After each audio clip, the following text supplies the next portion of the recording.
राष्ट्री संगमनी वसूनां चिकितुषी प्रथमा यज्ञियानां तां मा देवा व्यदध पुरुत्रा भूरिस्थात्रां भूय विषयन्ति। भारत विक्रम, भारत वर्ष की अक्षय कीर्ति गाथा।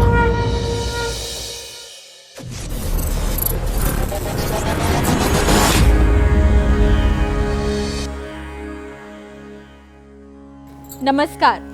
भारतीय ऋषि वैज्ञानिक श्रृंखला के इस नए अंक में आप सभी दर्शकों का बहुत बहुत स्वागत है।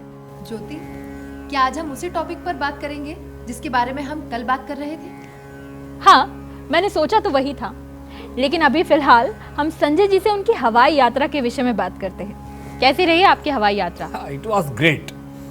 वो आप कहती हैं ना, अति उत्तम। वैसे कभी कभी मैं ये सोचता हूँ कि अगर राइट ब्रदर्स ने उड़ने का सपना नहीं देखा होता तो हम लोग जमीनी यात्राएं करके ही संतुष्ट हो रहे होते। ज्योति जी, आपकी श्रृंखला का बुखार लगता है संजय जी पे चलने लगा है। तभी तो अपनी हवाई यात्रा को सीधे विमान के खोजकर्ता से जोड़ दिया। मैं भी मानती हूँ कि राइट ब्रदर्स ने कमाल का सपना देखा और उसे पूरा करके भी दिखाया। वाह, ये तो कमाल हो गया। अरे आज आपने बगैर किसी ये आर्ग्यूमेंट के ये मान लिया कि पश्चिम श्रेष्ठ है। संजय जी, आपने तो बात का मीनिंग ही चेंज कर दिया। मैंने कभी भी पश्चिम की किसी खोज या वैज्ञानिक योगदान को नकारा नहीं है। मैं सिर्फ हमारे वेद और हमारे ऋषि वैज्ञानिकों के योगदान के हिस्से का श्रेय देने की बात करती हूँ। तो फिर हम ये मान लेते हैं कि आज राइट ब्रदर्स के सामने खड़ा करने के लिए आपके पास कोई ऋषि वैज्ञानिक नहीं है। अरे ये कैसे हो सकता है संजय जी? ज्योति जी के पास में जरूर कोई ना कोई नाम होगा। हाँ हर्ष जी, मैं आपको गलत साबित नहीं होने दूंगी। What? मतलब एरोनॉटिक्स में भी कोई नाम है? जी, महर्षि भरद्वाज। वैसे तो उनके लिए इतना कहना ही काफी है कि महर्षि भरद्वाज वैदिक ऋषियों में उच्च स्थान पर है, लेकिन फिर भी हम थोड़ा और जान लेते हैं अपनी विक्रम व्याख्या से।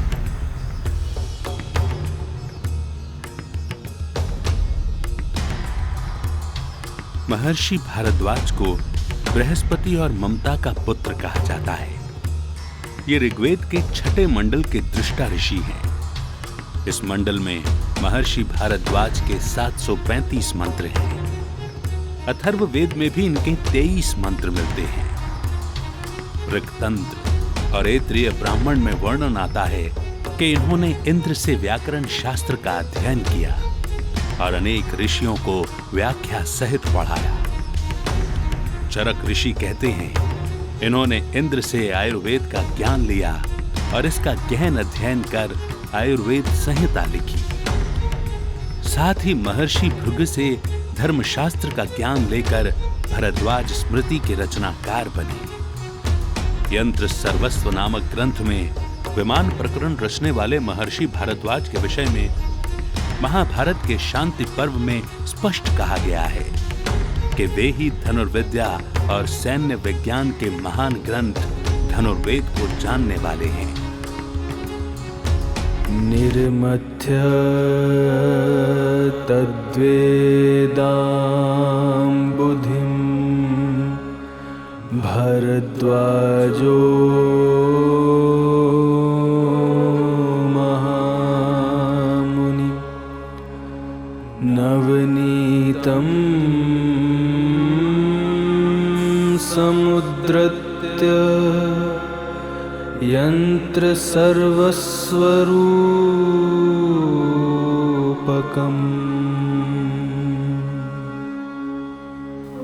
वृत्तिकार में ये कहा गया है कि महामुनि भरद्वाज ने समुद्र के समान वेदों का मंथन करके मक्खन के रूप में यंत्र सर्वस्व नामक ग्रंथ निकाल कर दिया।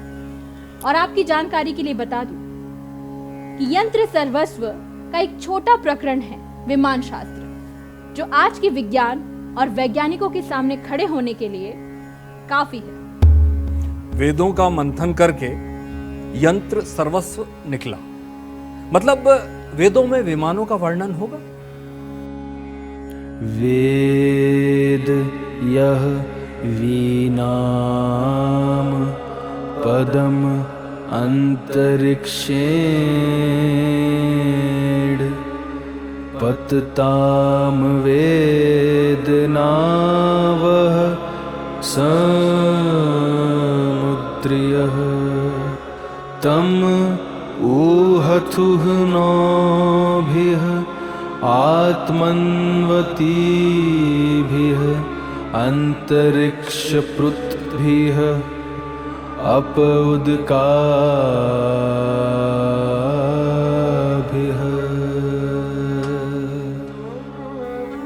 ये दोनों मंत्र ऋग्वेद से हैं, जिनमें आकाश में उड़ने वाले और समुद्र में नौकाओं को नष्ट करने वाले विमानों की ओर स्पष्ट संकेत है।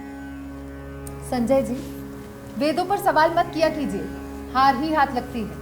अब मान भी लीजिए कि वेदों में सब कुछ है। नहीं पूजा, प्रश्न बहुत जरूरी है। एक बात और कहना चाहूंगी, हमारे भारतीय ऋषि वैज्ञानिकों ने कभी भी किसी भी ज्ञान को स्वयं द्वारा रचित नहीं बताया। उन्होंने बड़ी सरलता से कहा है कि ये ज्ञान हमने वेदों से प्राप्त किया है। यहाँ तक कि उन्होंने अपने पूर्व ऋषि वैज्ञानिकों को श्रेय देने में कोई हिचकिचाहट नहीं दिखाई। लेकिन आज वक्त के साथ साथ दुनिया बड़ी स्वार्थी हो गई है। आज हम उनका सम्मान देने में हिचकिचा रहे हैं। खैर, आप प्रश्न कीजिए, क्योंकि आपके प्रश्न ही हैं जो हमारे ऋषि वैज्ञानिकों को उनका सम्मान दिलाएंगे। ज्योति जी, आप तो भावुक हो गए। आपकी भावुकता अच्छी है, मगर भावुकता से विज्ञान सिद्ध नहीं होता। विज्ञान प्रमाण मांगता है, प्रमाण। हर अंक में हम वही देते हैं। अच्छा, आप लोग किसे विमान शास्त्र की समझ रखने वाला मानेंगे? जो विमान के बारे में जानता हूं, जो विमान को डिफाइन कर सके। हाँ, और अगर वो जानता है तो ये भी जानता होगा कि विमान कितने तरह के हो सकते हैं। हाँ, वो ये भी बता सकता है कि कौन उसे उड़ा सकता है, और वो कैसे बनेगा, कौन सा मटेरियल यूज होगा, और कौन सा फ्यूल, ईंधन वगैरह वगैरह। एक साथ बहुत सारे सवाल नहीं हो गए? पूजा जी, विज्ञान ऐसे ही सवालों के जवाब तलाशता है। हम ऐसे ही तो किसी को भी एरोनॉटिक्स का ज्ञाता नहीं मान सकते ना। लगता है ज्योति जी ने हार मान लिया। महर्षि भरद्वाज द्वारा प्रस्तुत विमान शास्त्र का पहला सूत्र। वेग साम्याद विमानो अंड जानामिति, अर्थात जो आकाश में पक्षियों के समान उड़ता हो वही विमान है। गुरुवर, विमान कितने प्रकार के होते हैं? विमान मुख्यतः 3 प्रकार के होते हैं। मांत्रिक अर्थात मंत्र से चलने वाले विशेष विमान,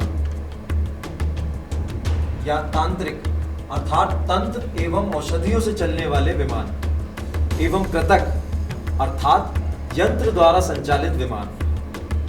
अन्य भी प्रकार हैं, परंतु ये 3 मुख्य हैं। ऋषिवर, विमान को चलाने का अधिकार किसे है? रहस्यज्ञोधिकारी अर्थात केवल वही व्यक्ति जिसे रहस्यों का ज्ञान हो, वो ही विमान चलाने का अधिकारी होता है। रहस्य? कैसे रहस्य? विमान रचने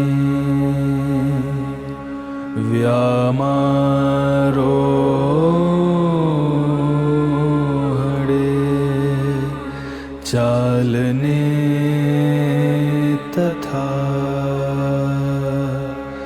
स्तंभने गमने चित्रगति वेगाद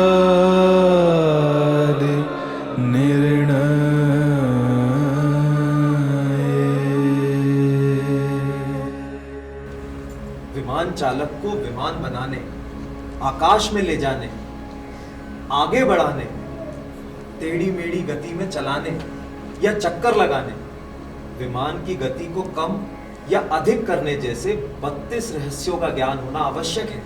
गुरुवर, वाहन चालक को आहार और वस्त्रों के विषय में भी सावधानी रखनी चाहिए। अवश्य। विमान चालक को विमान का मार्ग और समय के अनुसार उचित वस्त्र और आहार लेना भी चाहिए।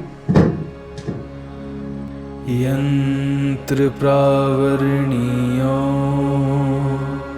पृथक पृथग्रतु भेदात आहार कल्प भेदात।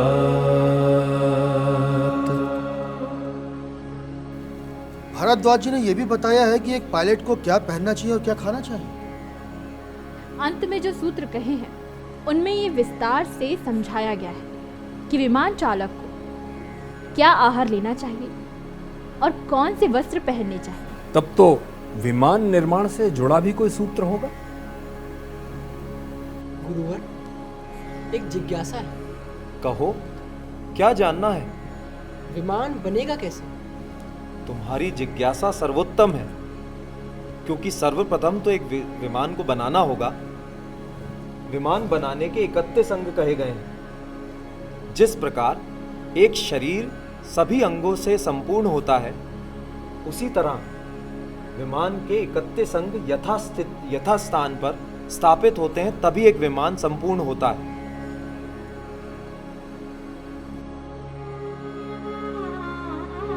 आदौ विश्वक्रिया दर्शन स्थान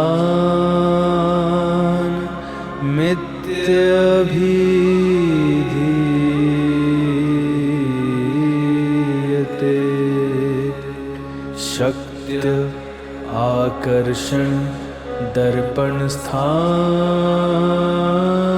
च तत् परम परिवेश स्थान मुक्त विमान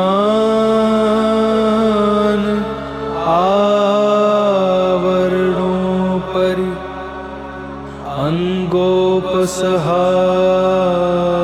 अंगोपसहार यंत्र सप्तमे विंदु कीलके।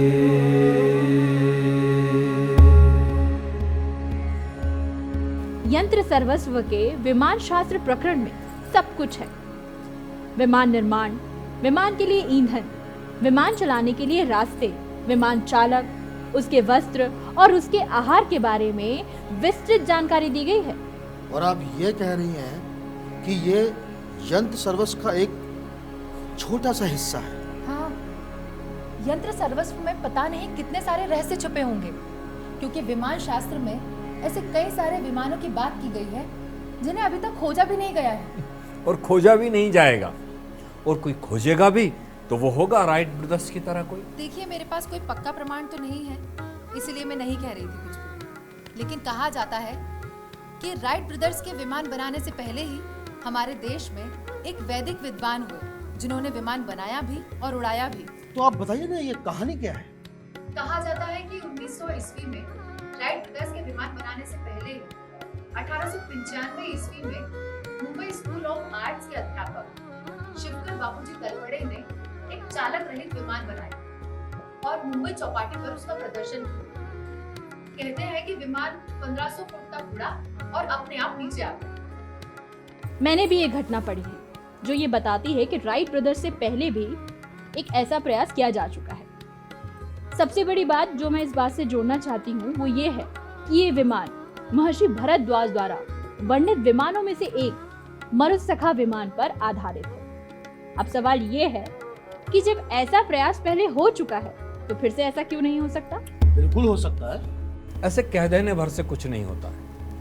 और चलिए मान लिया कि उन्होंने विमान की बात की है, उसके 31 अंग भी बताए हैं, लेकिन कहा तो यह भी जाता है कि वो विमान की नहीं मंदिरों की बात कर रहे थे या शरीर की बात कर रहे थे। संजय जी, आपको ना यंत्र सर्वस्व के विमान प्रकरण पर आधारित पुस्तक जरूर पढ़नी चाहिए, शायद आपका भ्रम दूर हो जाए। पूरी पुस्तक तो नहीं, लेकिन पुस्तक की एक विशेष बात पर आपका ध्यान आकर्षित करना चाहूंगी। महर्षि भरद्वाज द्वारा प्रस्तुत यंत्र सर्वस्व के विमान प्रकरण पर आधारित है। पुस्तक विमानिका शास्त्र और साइंस ऑफ एरोनॉटिक्स जो सुब्बा राय जी द्वारा प्रदर्शित पांडुलिपियों पर आधारित है और इसका अंग्रेजी अनुवाद G.R. जोसियर ने किया है। इस पुस्तक में कुछ विमानों के इलस्ट्रेशंस T.K. एलप्पा ने बनाए हैं। ये इलस्ट्रेशंस महर्षि भरद्वाज द्वारा प्रस्तुत विमानों के वर्णन पर आधारित है।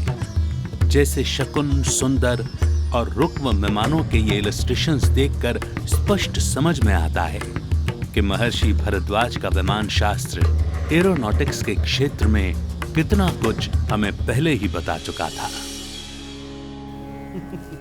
अब मुझे नहीं लगता कि संजय जी को कुछ पूछना है, लेकिन ज्योति जी आप बताइए, आप कह रही थी कि महर्षि भरद्वाज विमान शास्त्र के साथ साथ धर्मशास्त्र और व्याकरण शास्त्र के साथ साथ न जाने किन किन चीजों के ज्ञाता थे। हाँ हर्षि, महर्षि भरद्वाज जी के ज्ञान का विस्तार बहुत अधिक था। हाँ, उनकी लाइफ बहुत लंबी बताई गई है। 300 वर्षों तक उन्होंने केवल वेद अध्ययन किया है। क्या 300 वर्षों तक? ये कैसे हो सकता है? हाँ हर्षि, ऐसा ही हुआ था। तैत्तिरीय ब्राह्मण में ये प्रकरण आता है। जब इंद्र लगातार 2 बार 100 वर्ष महर्षि भरद्वाज को दे चुके थे, परंतु इतने पर भी उनका वेद अध्ययन पूर्ण नहीं हुआ, तब इंद्र जी ने महर्षि भरद्वाज जी से कहा कि अग्नि समस्त विद्याओं का स्वरूप है, उसे जानो, सब जान जाओगे। फिर क्या हुआ? फिर क्या हुआ? महर्षि भरद्वाज जी ने अग्नि के अध्ययन से अमृत तत्व को प्राप्त किया और स्वर्गलोक में जाकर आदित्य में समाहित हो गए। तस विदित्वा अमृतो भूत्वा स्वर्गलोकमियाय आदित्यस्य सायुज्यम् अमृतो हैव भूत्वा स्वर्गं लोकमेति आदित्यस्य सायुज्यम्।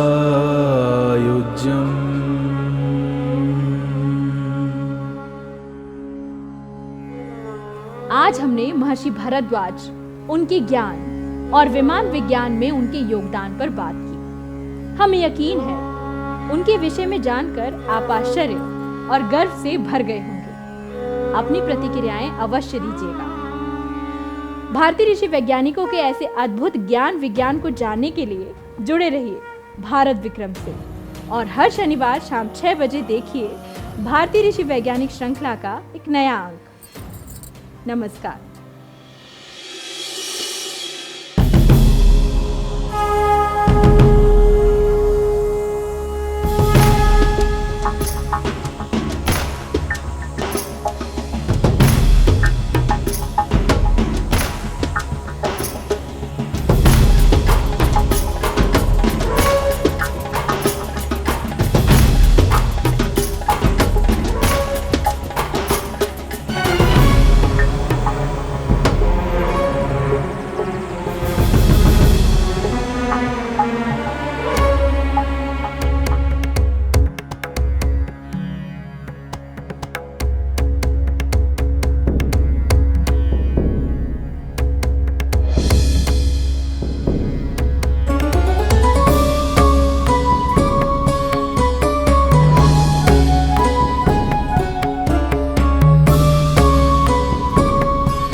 राष्ट्री संगमनी वसूनां